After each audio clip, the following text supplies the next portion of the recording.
Jeudi dernier, dans ce téléjournal, on vous parlait d'un premier cas de rougeole confirmé en plus de 7 ans dans la région de Québec.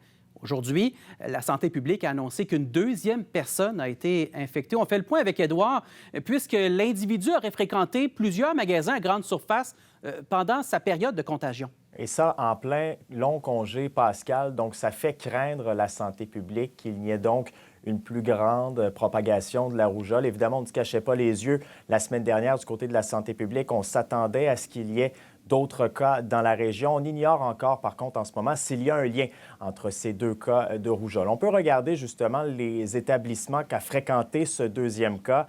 Lundi 6 avril, il y a le Dollarama, le Costco, le Winners, le Plaza Laval, Sainte-Foy, Galerie de la Capitale de 15 à 18 heures qui ont été fréquentés. Mercredi 8 avril, maxi sur 4 bourgeois en fin de journée. Mais cette personne a également fréquenté plusieurs établissements de santé et de façon récurrente. Vous allez le voir du mardi au jeudi.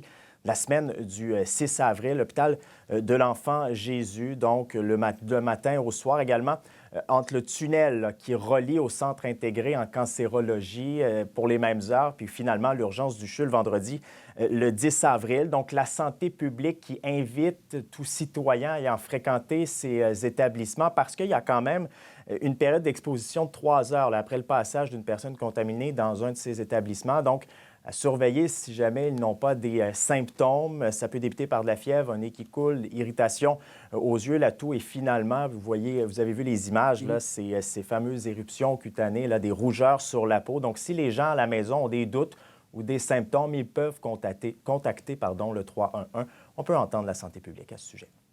Donc, les gens sont invités à aller regarder là, s'ils auraient pu être au même moment dans ces lieux-là. Donc, le fait, bien sûr, que cette personne-là ait fréquenté des lieux publics pendant sa période de contagiosité, ça suscite une préoccupation de notre côté en santé publique parce qu'on imagine qu'il pourrait y avoir quand même des gens qui ont été en contact qui pourraient développer la maladie.